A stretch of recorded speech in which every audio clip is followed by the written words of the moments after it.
Alhamdulillahilladzi khalaqa faqaddar wa syara'a fayassar wa faqa man arada hidayatahu lil Islam. Asyhadu an la ilaha illallah khaliqul bashar wa asyhadu anna Muhammadan abduhu wa rasuluhu sayyidul mukhtar. Allahumma salli wa sallim ala habibina wa syafi'ina wa qurrati a'yunina Muhammadin sallallahu alaihi wasallam wa ala alihi wa sahbihi wa man tabi'ahum bi ihsanin ila yaumil mahsyar. Amma ba'd.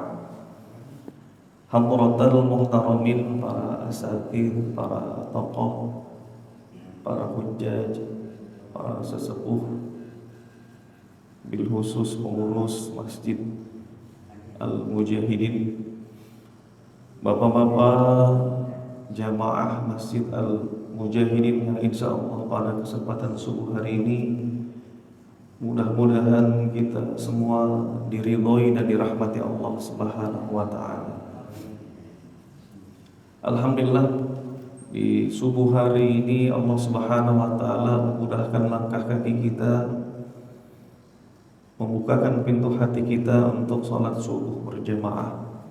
Dan sekian banyak hamba Allah Subhanahu wa ta'ala, Allah pilih kita untuk duduk di majelis ilmu. Dan mudah-mudahan dengan asbab kita duduk di majelis ilmu ini, Allah Subhanahu wa ta'ala ampunkan dosa-dosa kita.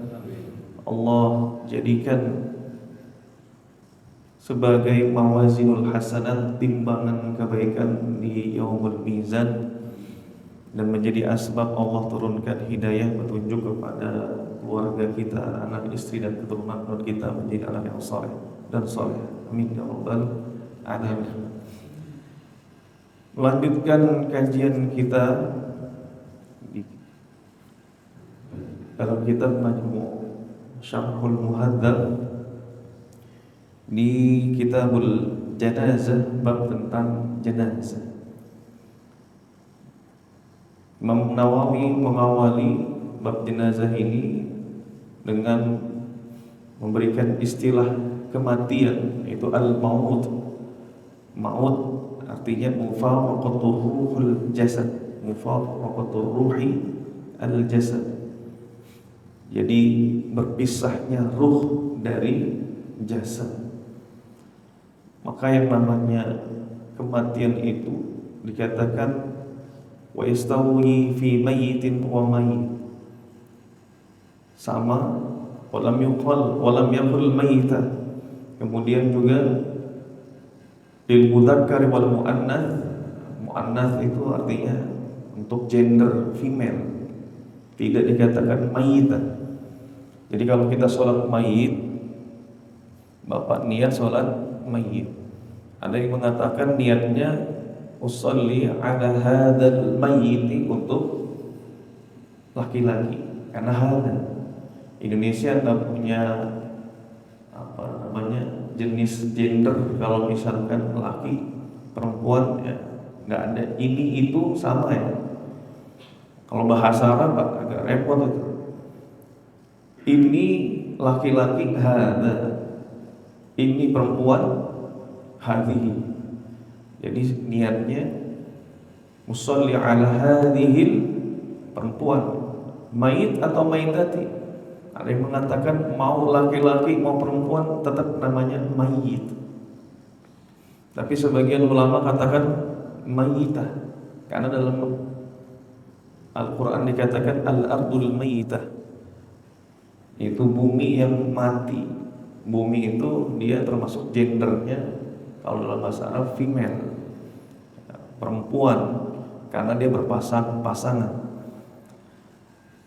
Kemudian ini ketika kita niat untuk sholat mayit juga artinya tidak semua, ketika kita niat tidak perlu juga berbahasa Arab kalau dia nggak ngerti bahasa Arab.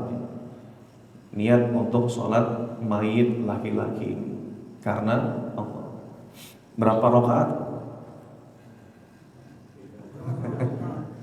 4 takbir.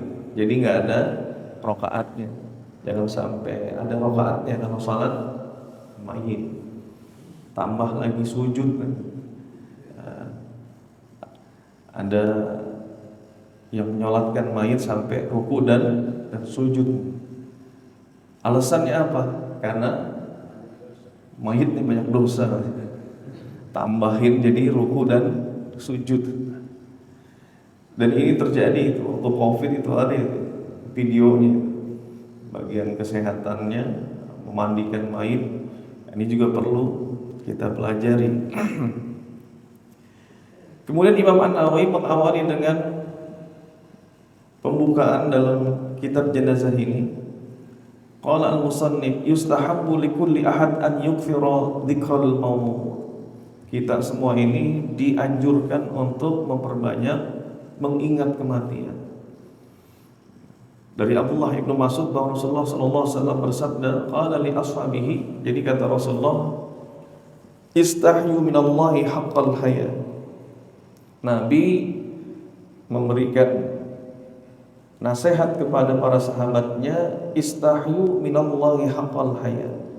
Malulah engkau kepada Allah dengan semalu-malunya. Kemudian sahabat menjawab, inna nastahi ya nabiyallah walhamdulillah.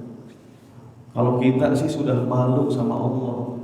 Jadi kata sahabat, kita sudah malu. Cuma Nabi menyangga. Apa kata Rasulullah? Laisa kadzak, bukan begitu. Bukan kita malu sama Allah. Cukup mengatakan malu sama Allah. Tapi yang namanya malu, kata Rasulullah, malu sama Allah semalu-malunya. Walakin man istahya minallahi haqqal haya falyahfaz ra'sa wa ma wa'a.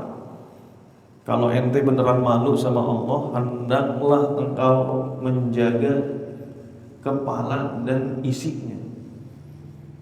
Maksudnya apa? Menjaga kepala, jaga apa yang ada di kepala. Isi kepala dijaga, telinga dijaga, mulut dijaga, mata dijaga. Jadi kalau emang kita malu, kata Rasulullah, ini Allah tahu isi kepala kita.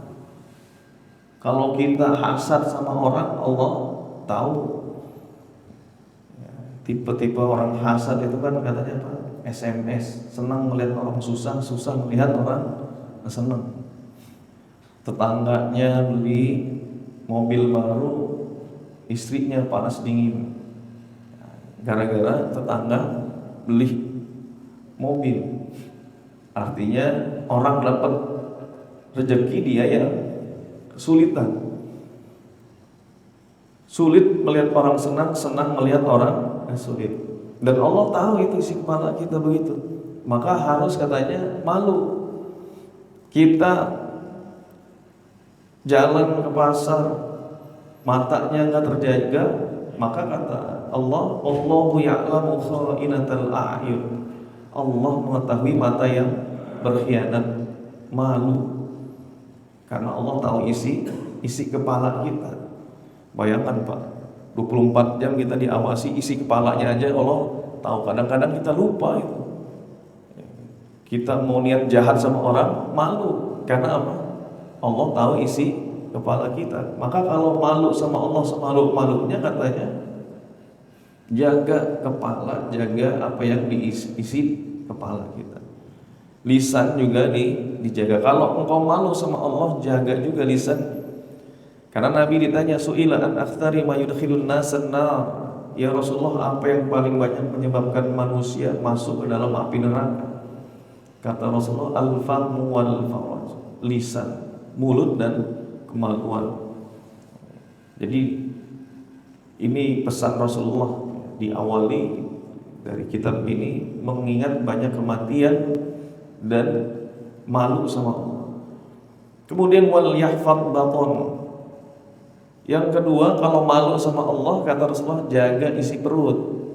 Isi perut hati-hati, jangan diisi dengan duit riswah, duit solokan, makanannya. Ya ayyuhan nasu kulu mimma fil ardi halalan thayyiban.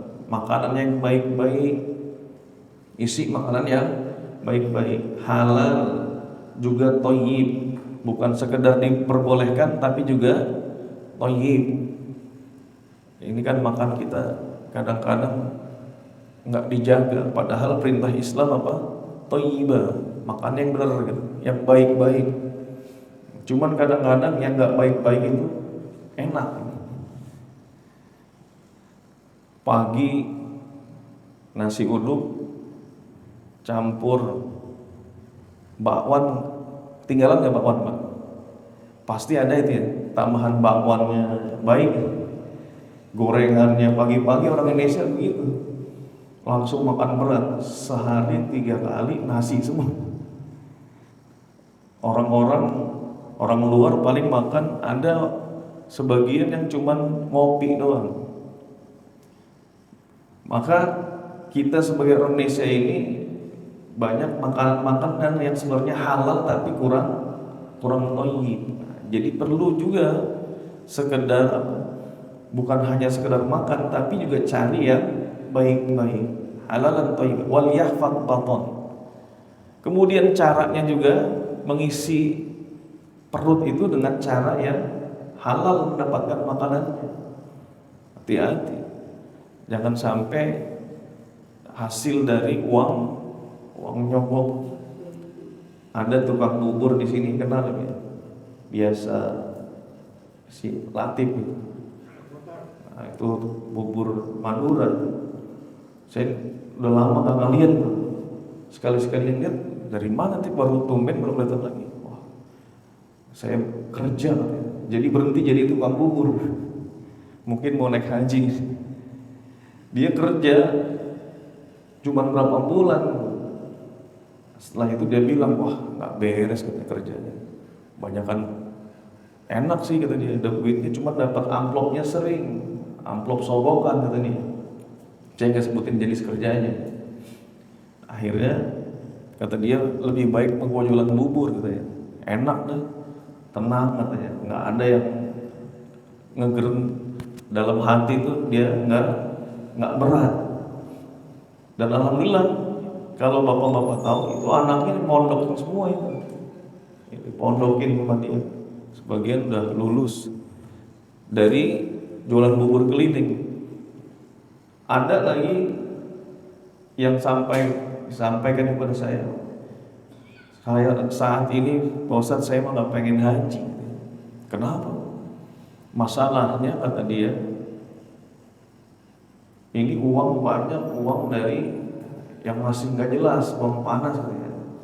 Jadi termasuk HRD, nanti dalamnya itu suka diselipin amplop katanya.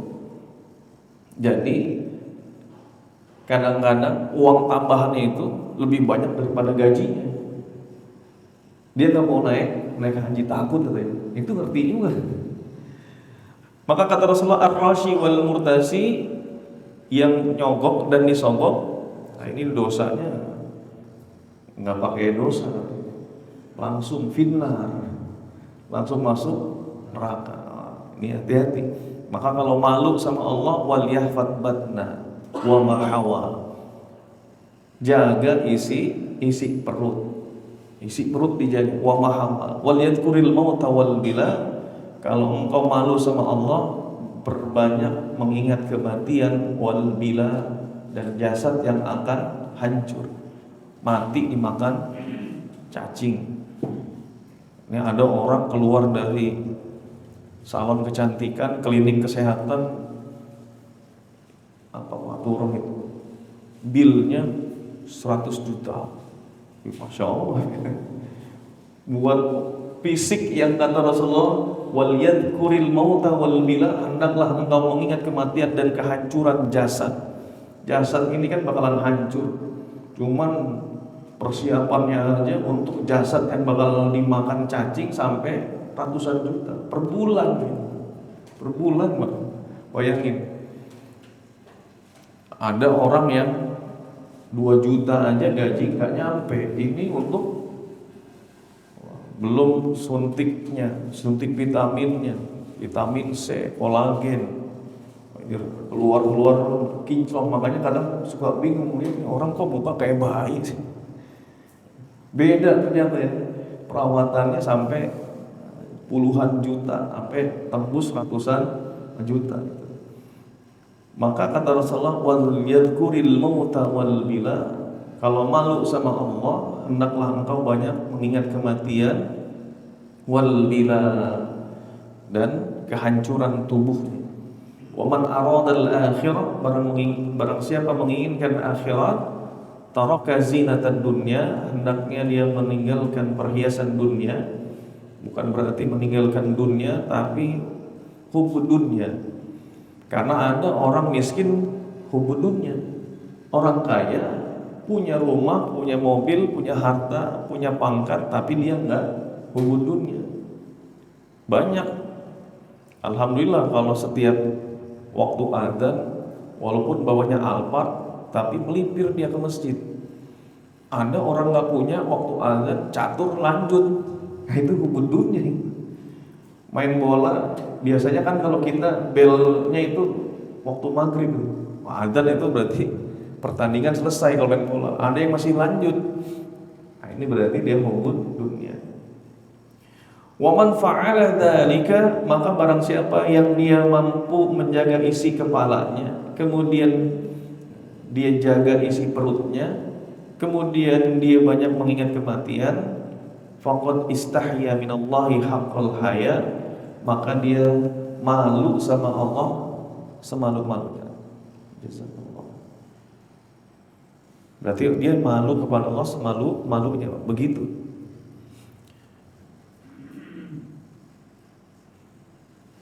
Kemudian masuk ke dalam fiqhul janazah, kitab janaz. Ini kalau sudah mempersiapkan kematian, kemudian kemarin kita masuk ke bab talqin, sudah ya. Talqin, laqiru mautakum biqauli la ilaha illallah. Talqinkan mayat atau orang yang dalam keadaan sakaratul maut dengan kalimat la ilaha illallah.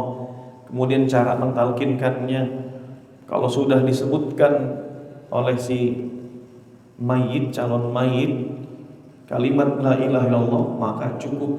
Jangan sampai memperberat dan al-iktsar, memperbanyak, sehingga nanti akan membuat hati dari si orang yang kita bimbing ini malah merasa kesulitan dan benci untuk ditalkinkan. Nah, ini bahaya. Kalau udah la ilaha illallah dia nyebut, udah cukup, ini ditalkinkan. Tapi kalau dia melantur lagi, ngoceh ngalor ngidul, setelah ditalkinkan dia sudah sempat, akhirnya dia ngomong sesuatu hal yang lain, kata para ulama, talkin lagi. Biar apa? Biar akhir daripada kalimat yang diucapkan itu adalah kalimat la ilaha illallah. Man akhiru kalamihi la ilaha illallah dakhalal jannah. Barang siapa yang akhir daripada ucapannya adalah la ilaha illallah, maka masuk surga. Mudah-mudahan Allah kasih kita rezeki untuk mengucapkan kalimat la ilaha illallah ketika meninggal. Amin ya rabbal alamin. Meninggal kemudian tidak memiliki istri, bagaimana? Siapa yang mandiin? Fa in kanat al-mayyitu rajulan, kalau seandainya mayitnya laki-laki, la zaujata lahu, masih single, enggak punya istri, fa aulan nasi bi husbihi, maka yang lebih berhak untuk memandikan si mayit adalah al-ab, bapaknya. Bapaknya dulu mandiin. Bapaknya udah meninggal Ustaz. Cari. Tsummal jadd. Kemudian siapa? Kakeknya. Bapaknya aja meninggal, apalagi kakeknya. Udah lewat, udah lama. Maka urutan setelah itu naik ke atas, turun ke bawah. Aslun, ini setelah itu far'un, cabangnya, berarti bawah. Siapa itu? Al-ibn, anak laki-lakinya, mandiin anak laki-lakinya. Jadi afdoliyahnya, prioritasnya kerabatnya dulu. Jangan langsung tukang mandiin mayit, repot kalau soal. Karena kadang-kadang terbatas itu. Saya pernah 2009, wah saya meninggal, tukang mandiinnya di Bekasi. Wah, saya lagi di Bekasi. Lama lagi ditungguin. Ada yang lagi jalan-jalan liburan, biasanya Sabtu Minggu liburan. Apalagi yang perempuannya cuma Bu Rosita doang sih. Ini perlu backup. Makanya anaknya juga harus mengerti fikih jenazah, memandikan mayit. Kalau anaknya nggak ada yang laki-laki gimana? Tsumma ibnul ibn. Nah, artinya kalau dia istrinya nggak ada, tapi ini punya anak, artinya istrinya meninggal dunia mungkin. Atau kalau misalkan nggak punya anak, tsummal saudara laki-lakinya yang mandiin. Saudara laki-lakinya lagi ngerantau, nggak ada di luar. Tsumma ibnul anak dari saudara laki-laki, berarti ponakan. Kalau keponakan nggak ada, tsummal ammu, maka pamannya.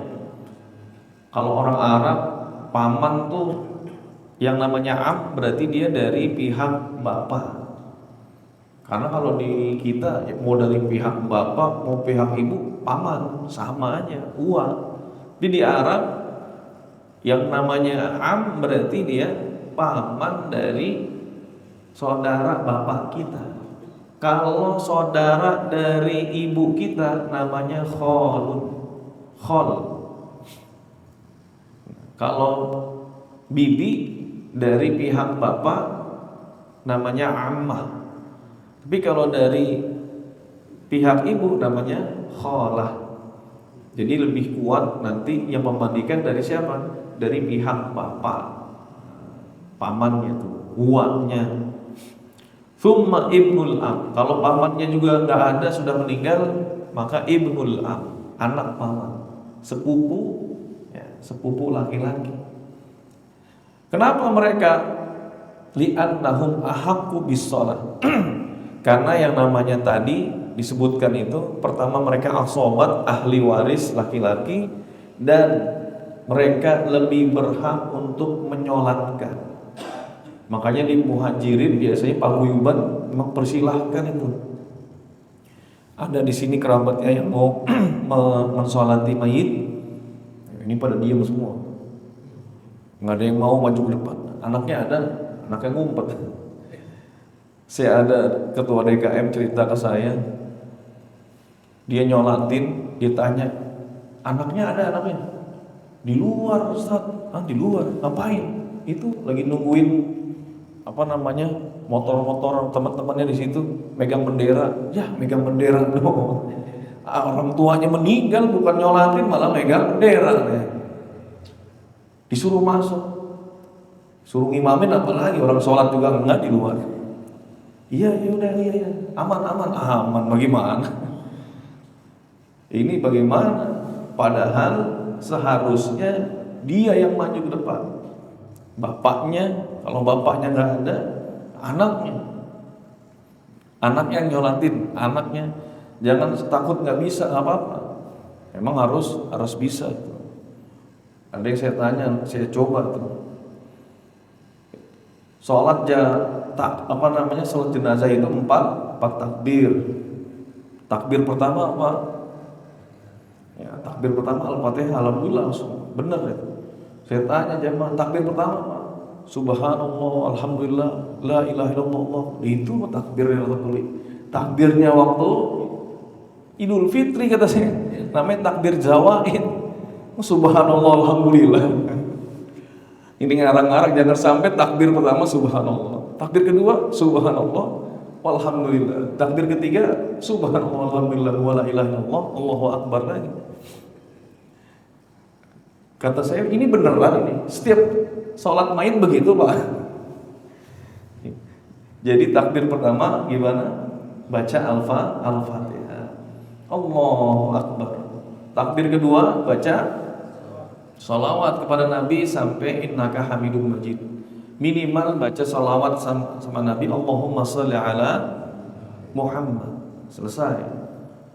Atau tambahkan kepada keluarganya wa ala ali Muhammad. Kemudian setelah takbir ketiga membaca doa untuk si mayit.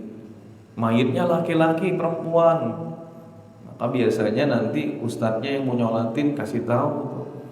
Insya Allah nanti kita akan menyolatkan mayitnya laki-laki. Maka niatkan untuk mayit laki-laki. Usolli ala hadal mayiti atau hadhil mayitati. Hadihi, ada yang mengatakan hadhil mayiti atau hadhil mayitati. Saya nggak hafal bahasa Arabnya. Niat saya menyolatkan mayit perempuan ini 4 takbir karena Allah. Mayitnya perempuan, doanya gimana? Maka ganti domirnya. Kalau untuk laki-laki, Allahumma ighfir lahu warhamhu afihi wa'fu anhu. Kalau mayitnya perempuan, Allahumma ighfir laha. Itu kalau perempuan mayitnya 1. Kalau 2, lahuma, Allahumma ighfir lahuma. Laki perempuan sama itu, Allahumma ighfir lahuma. Perempuan yang 3, kata bapak kalau 1 ha, berarti kalau 3 ha berarti Allahumma ighfir laha. 4 itu. Jangan sampai cuma ditambahin ha-ha-nya doang. Allahumma ighfir lahunna. Ada mayitnya laki-laki perempuan. 3 lahum, Allahumma ighfir lahum. Banyak. Posisinya di mana? Di muhajirin pernah ada 2 langsung. Maka yang di depan imam adalah mayit laki-laki. Setelah itu mayit perempuan. Kalau ada anak-anak laki-laki, mayit laki-laki, anak laki-laki, baru perempuan, dia lebih mendekati kiblat. Posisinya di mana? Posisi mayitnya. Posisi mayit laki-laki, kalau di Indonesia perempuan laki-laki sama tuh. Kepalanya di utara. Padahal ini ada sedikit perbedaan ini. Yang namanya sholat untuk letak kepala laki-laki dan perempuan itu beda. Wudu'u ra'sul dzakar, dikatakan bahwa adapun mayat laki-laki itu ra'sul dzakar li jihati yasaril imam, diletakkan di sebelah kiri imam. Kiri di mana kiri? Sini. Berarti pada sana. Kepala di mana? Selatan. Kemarin beberapa tahun yang lalu kita sholat di Banten. Wah, saya meninggal. Datang kiainya mau nyolatin. Kepala mayit mana kepalanya? Ini di utara. Pindahin. Kepalanya di mana? Di selatan. Orang bingung, kok kepalanya taruh di sono? Karena kalau secara kebiasaan di mana, Pak? Di sebelah kanan mayit. Wa yakunu ghalibuhu li jihati yamini. Kebanyakan memang pengamalan beda sama orang-orang saat ini. Kebanyakan ditaruh di sebelah kanan. Khilafa ma alaihi amalun nasil alhan. Jadi ini banyak ditaruh sebelah kanan. Wa ammal untha wal khuntha. Adapun perempuan kemudian khuntha. Khuntha itu mayit yang punya jenis kelamin ganda, namanya khuntha. Ada kelamin laki-laki dan kelamin perempuan. Di mana dia? Fayaqiful imam inda azizatihima. Di imam berhenti sholat di depannya di bagian pantatnya. Jadi kalau ada orang punya kelamin ganda, kemudian perempuan, imam di tengah-tengah, ya, pas di bagian pinggul lah ya. Khuntha itu bukan bencong, bukan waria, bukan. Kalau waria dalam Islam itu namanya takhannus, orang yang menyerupai wanita, mau pakaiannya pakaian wanita. Transgender di mana nih kalau misalnya disolatin Pak? Kira-kira kalau ada transgender, kita kemudian kira-kira ustadznya nyolatin ya. Jadi kalau ada transgender hendaknya ustadznya nggak nyolatin, yang nyolatin orang awam, lebih baik orang awam. Kenapa? Nabi tidak menyolatkan orang yang mati bunuh diri, tapi sahabat nyolatin. Maka nanti diambil hukum fikihnya kalau ada orang yang menyimpang atau mati tadi seperti itu. Hadatsana Aun bin Salam al-Kufi akhbarana Zuhair. Nah, ini dikatakan bahwa utiyan Nabi bi rajulin qatala nafsah. Nabi didatangkan seseorang yang matinya bunuh diri, bimisaqis falam yusalli alaihi. Matinya dia pakai panah, nusukin diri dengan panah lebar, bermata lebar. Maka Nabi enggak mensolatkan. Rasulullah tidak mensolatkan pelaku bunuh diri. Untuk apa? Bukan berarti orang yang bunuh diri enggak disolatin, tetap disolatin. Cuman tidak boleh disolatkan. Sama siapa? La yusalla ala qatil nafsihi li isyanihi. Itu disebabkan karena Nabi tidak menyolatkan, disebabkan karena dosanya. Ada sebagian memang yang utian Nabi sallallahu alaihi wasallam. Sebagian madhab seperti Umar bin Abdul Aziz dan Imam Al-Auza'i tidak menyolatkan orang mati bunuh diri. La yusalla ala qatil nafsihi li isyanihi. Ini madhabnya siapa? Umar bin Abdul Aziz. Pendapatnya Umar bin Abdul Aziz sama Auza'i. Jadi kalau zamannya Umar bin Abdul Aziz ada yang meninggal bunuh diri enggak disolatin.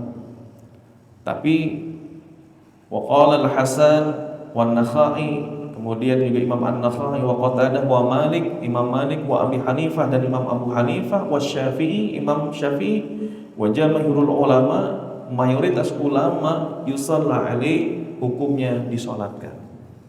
Jadi jangan sampai nanti kabur semua, matinya katanya bunuh diri. Mau saya datang, nggak ada yang datang, kasihan. Tetap dia disolatkan. Loh, Nabi kan nggak nyolatin, sahabat nyolatin. Kenapa Nabi nggak nyolatin? Lam yusalla alaihi jazran linnas an mithli fi'lihi wa salat alaihi sahabat. Jadi untuk apa? Sebagai teguran, sebagai peringatan. Untuk tidak disolatkan. Nabi nggak nyolatin itu bentuk apa? Bentuk teguran. Jangan sampai begini matinya. Sedangkan para sahabat wassalat alaihi sahabat tetap menyolatkan. Nah, ini kalau transgender mati, dia ganti kelaminnya kalau bisa dalam bentuk teguran seorang imam dan ustadznya, lebih baik tidak menyolatkan. Nggak apa-apa, bukan karena nggak pengen nyolatin, bentuk teguran. Nah, silahkan yang nyolatin yang keluarganya dia, jadi imamnya, bapak tetap nyolatin. Nanti imam rawatibnya Ustadz Saiful ngumpet dulu, tinggalin dulu, bentuk teguran pada orang yang berbuat seperti itu, menyimpang. Li'annahum ahaqqu bis-salati alaih, maka urutannya tadi bapaknya, kalau bapaknya nggak ada, kakeknya. Ini semuanya disebut asobah. Asobah itu ahli waris laki-laki ya, yang mendapatkan warisan. Kemudian kalau kakeknya nggak ada, turun ke anak laki-lakinya nggak ada, siapa? Cucu laki-laki. Nanti ke samping, cucu laki-laki nggak ada, kakaknya yang laki-laki, adiknya laki-laki nggak ada, anak adiknya, anak kakaknya, berarti keponakan laki-laki. Ponakannya nggak ada, pamannya, berarti saudara dari bapaknya. Paman laki-lakinya nggak ada, turun ke bawahnya, anak dari paman berarti sepupu. Fa in kana lahu zaujah, kalau dia punya istri bagaimana? Jazalaha ghusluhu, maka boleh istrinya memandikan mayit suaminya. Lamma rawat Aisyah, sebagaimana riwayat Siti Aisyah. Siti Aisyah meriwayatkan, siapa? Anna Abu Bakrin radhiyallahu anhu awsa Asma binta Umais litughassila. Jadi Abu Bakar punya istri namanya Asma juga. Ada Asma binti Abu Bakar, anaknya. Asma anaknya Abu Bakar ada. Tapi ada Asma, ini Asmanya istri dari Abu Bakar. Jadi sebelum meninggal Abu Bakar dia kasih wasiat, nanti kalau saya meninggal tolong dimandiin. Itu bagus. Saya pernah mandiin mayit, suruh saya cariin istrinya mana. Istrinya malah takut, saya Ustaz, nggak mau masuk deh. Bagaimana itu istrinya takut mandiin mayit suaminya, bilangnya sehidup semati. Udah matinya masih tinggalin. Na'udzubillah gitu, Bapak jangan sampai istri Bapak takut mandiin mayit kita. Padahal apa? Ya, itu berhak ya, istri. Nanti para ulama berbeda pendapat, yang lebih berhak istri apa kerabat laki-lakinya? Apakah lebih didahulukan istri atau kerabat laki-laki? Nanti kalau istrinya wahal tuqaddamu 'alal asabat, maka di sini yang pertama yuqaddamul asabat, untuk memandikan mayit yang paling duluan prioritasnya adalah dari pihak laki-laki. Ya. Kenapa mereka li'annahum ahaqqu bisalah? Karena yang namanya tadi laki-laki itu lebih berhak untuk menyolatkan, menjadi mengimami si mayit. Tapi pendapat yang kedua, istri lebih didahulukan. Annaha tuqaddam, lebih diprioritaskan istri mandiin suami. Kenapa? Alasannya li'annaha tandur minhu ila ma la yadurul asaba. Karena istri itu boleh melihat aurat si suaminya dibandingkan kerabat laki-laki. Untuk aurat berat kan namanya auratul mughalladah, aurat berat. Itu yang namanya istri boleh lihat. Kalau yang namanya kerabat kan nggak boleh ngelihat. Di mana? Baina surra war rukbatain, antara pusar dan rukbah, dengkulnya. Sah, yang lain nggak boleh lihat, tapi istri boleh lihat, maka dia lebih berhak. Ini pendapat yang lainnya. Tapi secara urutan, secara kaidah, laki-laki dimandiin laki-laki, perempuan dimandiin perempuan. Tapi kalau istrinya setelah itu mau ya memandikannya boleh. Tapi kan kalau suaminya udah meninggal bukan istri lagi, kan udah putus, perkawinannya udah putus. Iya. Nanti bagaimana kalau sudah meninggal? Apakah pertalian putus? Enggak, maksudnya kalau bahkan sampai seandainya istri atau suami menceraikan istri dalam masa iddahnya, nanti pembahasannya ulama bukan lagi setelah meninggal, tapi setelah masa iddah atau belum masuk masa iddah. Wal mutalaqat, wanita-wanita waladina yutawaffawna minkum wa yadruna azwajan yatarabbasna bi anfusihinna arba'ata ashhurin wa ashra. Bagi seorang istri yang ditinggalkan mati oleh suaminya, maka dia masuk masa iddah 4 bulan ya, 10 hari 4 bulan Pak. Dalam masa itu atau seorang istri dicerai, wal mutalaqatu yatarabbasna bi anfusihinna thalathata quru, bagi wanita yang dicerai itu dia ditalak, dia menunggu masa iddahnya 3 kali quru. Quru itu ada yang mengatakan haid, ada yang mengatakan suci. 3 kali suci atau 3 kali haid. Jumhur ulama 3 kali suci. Baru masuk 2 kali suci, meninggal suaminya. Bolehkah seorang istri yang sudah dicerai bukan cerai mati nih, cerai memang ditalak dengan lisannya, bolehkah memandikan suaminya? Sudah dicerai tuh, tapi belum masuk masa iddah selesai. Nah, ini pembahasannya bukan lagi ketika baru meninggal mah jelas-jelas, apalagi tidak ada cerai meninggal. Maka bagi istri yang sudah meninggal suaminya, walaupun dalam keadaan masa iddah, itu boleh memandikan suaminya. Tapi ulama berbeda pendapat kalau sudah lewat masa iddahnya. Bahkan kalau suaminya meninggal dalam keadaan menceraikan istrinya dan istrinya masih dalam masa iddah, warisannya masih jatuh kepada istrinya. Masih 2 bulan misalkan. Biasanya kan kalau orang haid sebulan sekali, 3 kali haid atau 3 kali suci berarti kisaran 3 bulan. Istrinya dicerai sama suami, udah talak. Kata suaminya apa? Saya talak kamu. Atau dia pakai bahasanya kinayah, pakai majas. Cuman maksudnya talak. Udah pulang aja dah ke rumah orang tua. Maksudnya cerai. Maka jatuh cerai. 2 bulan di rumah orang tuanya, meninggal suaminya. Maka masih dapat warisan. Tapi kalau sudah 3 kali haid atau 3 kali suci, meninggal, ditalak, belum sempat rujuk, maka dia nggak dapat warisan. Setelah 3 bulan, maksudnya 3 kali sucinya itu. Jadi kalau bisa istri perhatiin itu, wah ini udah mau 3 bulan belum meninggal ini. Bahaya, ntar nggak dapat saya. Kalau sampai lebih 3 bulan nanti malah nggak dapat warisan. Lumayan kan, 1/4 kan. Kalau misalkan ada anak 1/4. Kalau nggak ada anak, kalau nggak ada anak 1/4. Kalau ada anak ya jadi 1/8. Buru-buru aja lah kalau begitulah, ya Allah, cepet cabut nyawanya sebelum masuk iddahnya selesai.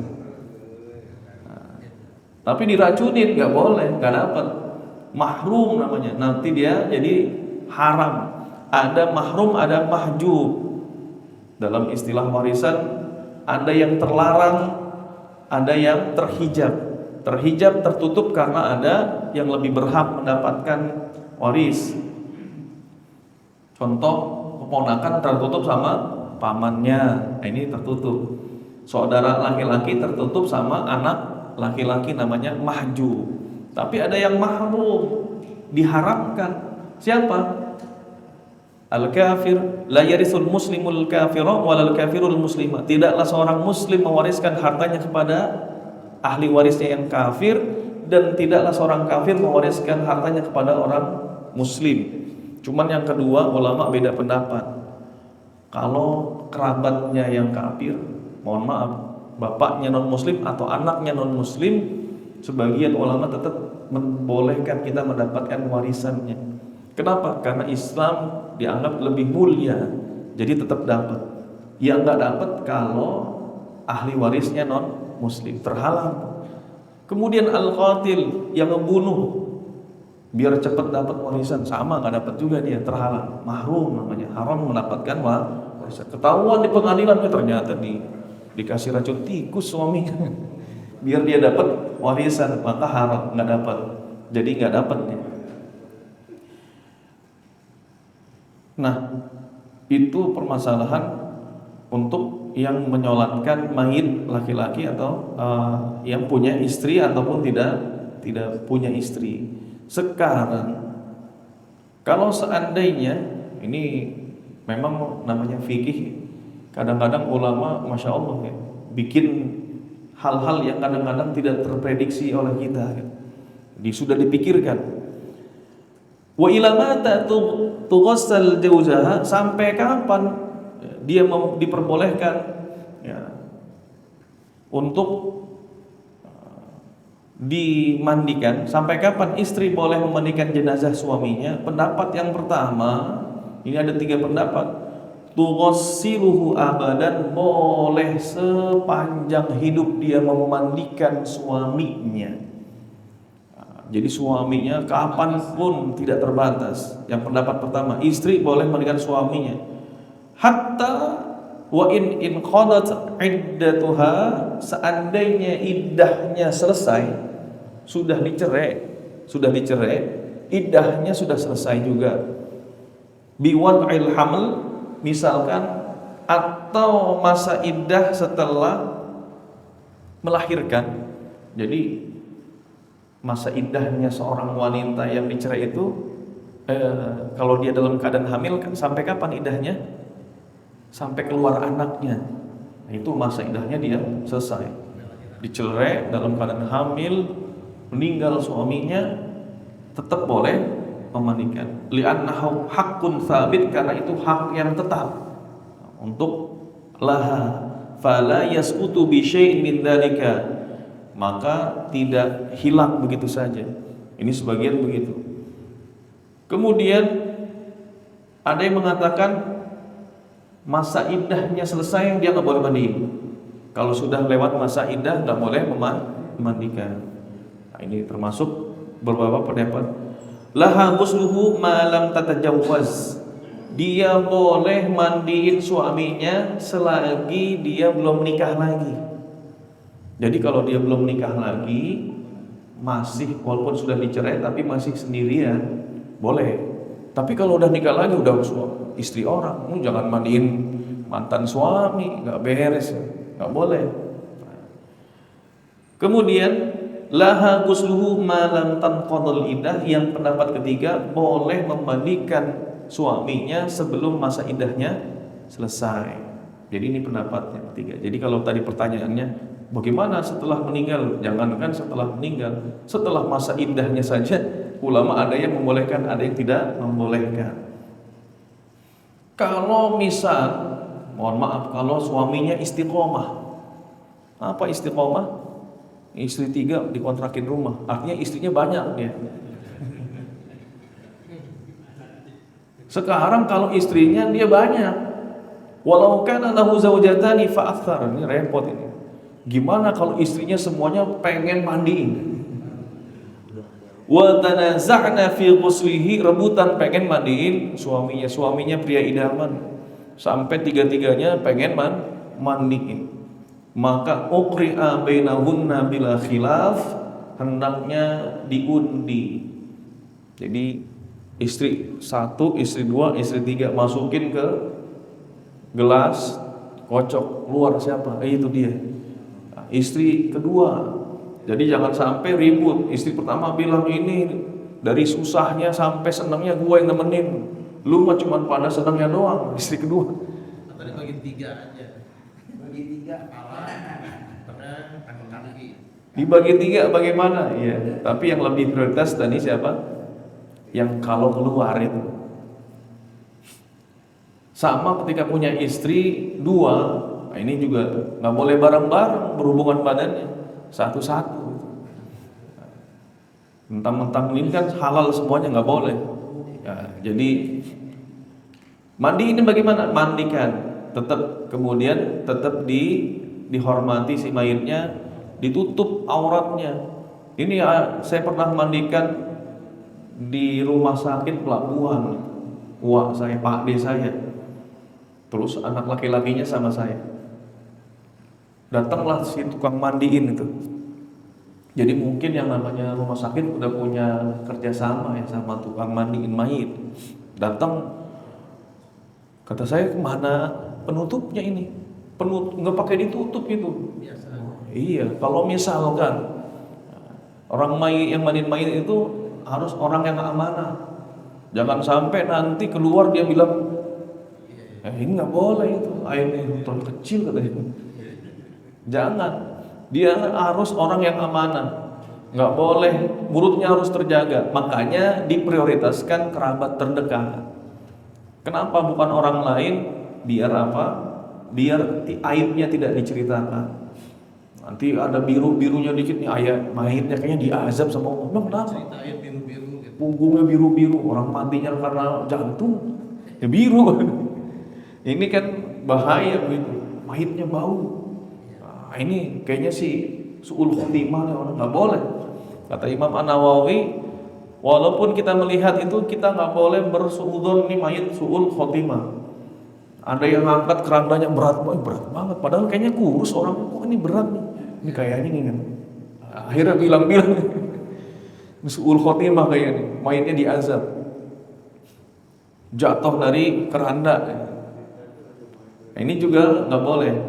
Tapi memang Rasulullah memberikan tanda-tanda husnul khotimah. Salah satunya tersenyum, ya, seperti mayitnya syuhada. Nah itu. Tapi kalau dijadikan patokan, karena ada juga non muslim yang senyum juga diabadikan gitu misalkan. Kan ini. Tapi memang ciri-cirinya adalah salah satunya itu tersenyum, kemudian berkeringat ketika dia mau sakaratul maut, ada keringat tipis kecil ketika meninggalnya. Nah ini termasuk bentuk salah satunya husnul khotimah. Tapi tidak menjadikan patokan, misalkan nih hari Jumat cuman mabuk, tukang mabuk mati hari Jumat nih husnul khotimah ini. Kenapa hari Jumat ini matinya? Nggak begitu juga. Maka nanti mandikan dengan ditutupkan itu auratnya. Walaupun tadi istri-istrinya tetap dia tutupin auratnya. Apalagi nanti istrinya dibantu sama biasanya tukang mandiin mayit lagi. Nah, itu juga harus niatin nama itu ghusla hadzal mayit lillahi ta'ala. Niat saya memandikan mayit ini karena Allah Ta'ala. Nanti dibersihkan. Tsumma yufza' thawbuhu, bajunya dilepas. Wa yu'saru batnuhu, kemudian perutnya ditahan. Kalau dari kanan ditahan, ditekan, berarti kaki kiri yang diangkat. Kaki kiri sambil diangkat itu. Nanti kalau misalkan yang ditekan bagian kirinya, kaki kanan diangkat pelan-pelan. Ini enggak Pak, di mulutnya pelan-pelan itu pakai tangan kiri. Kalau untuk mulut tangan kiri, seolah-olah ini bentuknya kotoran. Ya nanti hidungnya dibersihkan. Ini di rumah sakit kayak nyuci apa kata saya ini Pak, pelan-pelan Pak. Nah, ini belum tentu juga yang mandikan ini ngerti fikih jenazahnya. Ini berbahaya, bukan bahaya ya. Si mayit merasakan sakit itu kalau kencang-kencang pelan-pelan. Kemudian wayunaja minan najasah, dibersihkan najisnya dengan ya bil ma'i, dengan air. Seperti apa? Kama yuf'alu fil istinja, seperti beristinja. Di bagian kemaluannya dibersihkan dengan wajib tidak melihat auratnya.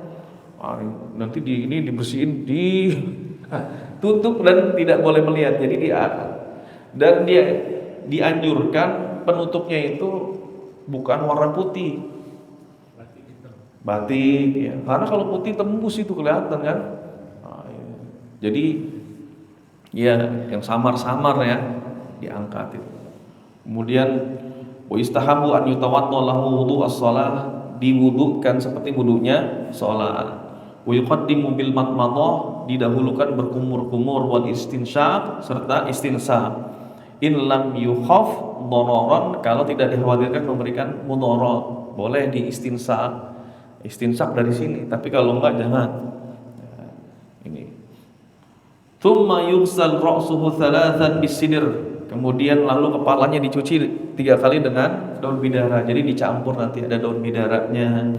Tsumma jasadihi bil ma, kemudian badannya dengan air. Wa yuqaddamul yamin 'ala shimal, dimulai dari bagian kanan dan lalu kiri. Nanti ada kapurnya.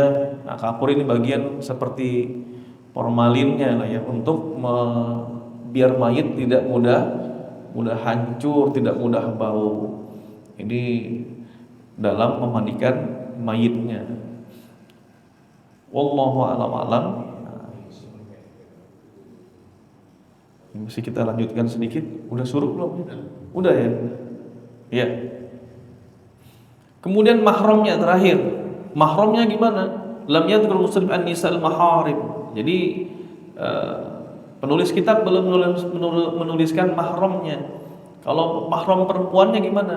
Qad dzakarahunna al-musannif fit tanbih wa sairil ashab. Kemudian disebutkan dalam kitab Tambih.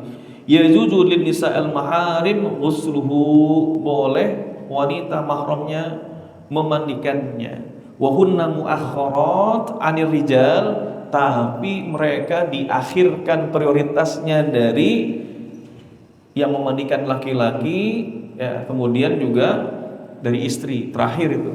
Kalau laki-laki nggak ada, kemudian istri juga udah nggak punya, kemudian wal ajanib az-zawj, ya. Kemudian yang laki-laki tetangganya juga nggak ada yang memandikan, nggak ada tuh, perempuan semua kebenaran memang. Maka mahramnya yang perempuan.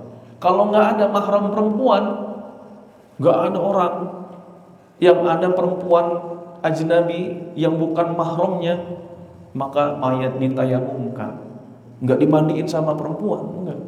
Nah, ini jadi harus tahu urutannya. Ini mengenai memandikan mayit. Wallahu a'lam.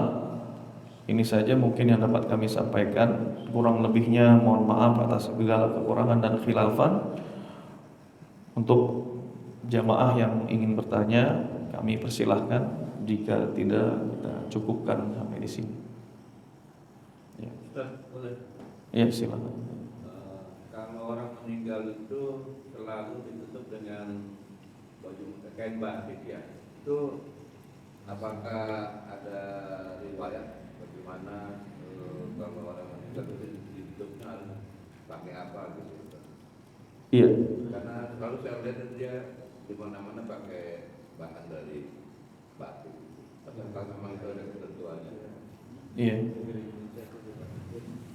Apakah ada ketentuannya mayit ditutup dengan kain batik? Enggak. Hanya saja mungkin kalau kainnya putih, ini khawatir nanti kalau seandainya wanita ya, ditutup putih itu, nanti ada bagian auratnya yang terlihat tembus, terbayang juga kelihatan. Kemudian yang laki-laki juga sama. Tapi kalau yang modelnya batik kan nutup semua ya, apalagi nggak kelihatan nih motif-motif itu. Ini hanya sekedar untuk menutupi aurat dari si mayit saja. Nggak ada riwayat khusus tutupin pakai kain batik. Paling adanya zayin, disuruh menghias kain kafan, karena nanti dibangkitkan pada padang mahsyar dengan kain kafan yang dikuburkan. Jadi kain kafan yang terbaik itu ada riwayatnya. Tapi kalau untuk biasanya baru meninggal kan ya, baru meninggal dunia kemudian diletakkan mayitnya seperti apa, ini ada tata caranya. Ketika mayit sakaratul maut, kepalanya seolah-olah seperti orang dalam keadaan sholat. Kalau berdiri kemudian diletakkan di mana? Berarti kepalanya di timur, kaki di barat, ditalkinkan. Tapi untuk hanya sekedar apa? Sekedar menutupi auratnya saja. Wallahu a'lam. Ya, ada lagi Pak? Ya, suami boleh memandikan mayat istrinya. Ya, jadi suami fa'in matat imra'ah, kalau seandainya istrinya meninggal, walam yakun laha jauz, kalau dia nggak punya istri, nggak punya suami, maaf, istri nggak punya suami, maka ghassalaha an-nisa, yang memandikan adalah perempuan, wa ulahunna dzatu rahim, yang lebih berhak adalah yang memiliki tali silaturahim, ibunya. Kalau istri Kalau perempuan siapa? Ibunya, neneknya, kemudian anak perempuannya. Sama kayak tadi tapi perempuan. Sekarang kalau punya fa in kana laha zauj, kalau dia punya suami, lahu ghusluhu, maka suaminya yang memandikannya. Lamma rawat Aisyah, sebagaimana riwayat Siti Aisyah, roja'a Rasulullah sallallahu alaihi wasallam minal Baqi, sampai akhir Nabi itu pulang dari Baqi, kemudian pusing, cerita kepada Siti Aisyah, ngasih wasiat, kalau saya meninggal nanti tolong kamu yang mandiin ya. Jadi kata Rasulullah, wa ma durruki law mitti qabli. Kata Rasulullah, apa kerugian bagimu bila engkau wafat sebelumku? La ghasaltuki wa kafantuki wa sallaitu alaiki wa dafantuki. Saya akan memandikanmu, mengkafanimu, menyolatimu dan menguburkanmu. Ini artinya suami juga boleh memandikan. Kalau kata Rasulullah, kalau engkau meninggal duluan, ya, nanti saya akan yang memandikanmu. La ghasaltuki, saya mandiin kamu, wa kafantuki, saya kafankan kamu, wa sallaitu alaiki, saya akan menyolatkan kamu, wa dafantuki, dan aku akan menguburkanmu. Jadi boleh. Cuman nanti ulama bahas lagi kalau istrinya 3, matinya bareng, kena bencana, meninggal terbawa arus ombak, 3-tiganya mati. Kemudian atau kena gempa bumi, yang dimandiin duluan yang mana?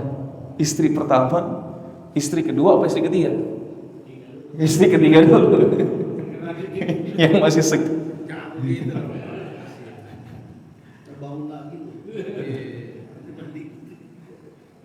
Jadi kalau ada istrinya 3, sama hukumnya seperti yang di atas tadi. Nanti yang dimandikan terlebih dahulu itu diqur'ah, diundi. Nah, kalau keluar istri pertama dimandiin dulu, baru pindah ke istri yang keluar kocokan, istri 3. Wallahu a'lam wa a'lam. Fa in lam yakun nisa fa aulal aqrab bis salah, fa in lam yakun fazawj. Kalau enggak ada wanita yang mandiin, maka dia kerabat terdekat. Nah, ini sama tadi urutannya lah ya. Kalau enggak ada wanita, nanti mahramnya terakhir, mahram laki-laki. Kalau enggak ada suami, enggak ada, udah meninggal, maka nanti ibunya tadi udah duluan kan, nggak ada juga, semua kerabatnya nggak ada, suami juga nggak ada, maka wanita yang lain, pengurus paguyuban muslim, nggak ada juga, qadarullah dia di desa sepi, nggak ada, adanya cuman tetangga laki-laki semua. Iya, teman curhat. Nah itu nanti dia ditayamumkan itu. Alhamdulillah, ya kesian kalau nggak ada, sampai nggak ada. Mudah-mudahan kita ini ada suami, ada istri, ada kerabat, ada anak. Jangan sampai anaknya nggak mau mandiin bapaknya. Dari sekarang mulai diajarkan, diwasiatin nanti kalau bapak meninggal mandiin ya. Jangan yang ke kuburan dulu yang turun, jangan yang lain. Jangan sampai orang tua meninggal dia takut turun ke kuburan aja nggak berani. Alhamdulillah, waliyadzubillah. Alhamdulillah, hadirin jamaah yang dimuliakan Allah Subhanahu wa taala, telah sama-sama kita bahas di bab jenazah, tentang jenazah. Mudah-mudahan bermanfaat. Alhamdulillah, mohon maaf atas segala kekurangan dan khilafan. Ini saja yang bisa kami sampaikan. Mari sama-sama kita akhiri majelis ilmu ini dengan sama-sama beristighfar kepada Allah Subhanahu wa taala. Astaghfirullahalazim, astaghfirullahalazim. Dan kita tutup dengan doa kafaratul majlis. Subhanakallahumma bihamdika asyhadu an la ilaha illa anta astaghfiruka wa atubu ilaik. Assalamualaikum warahmatullahi wabarakatuh.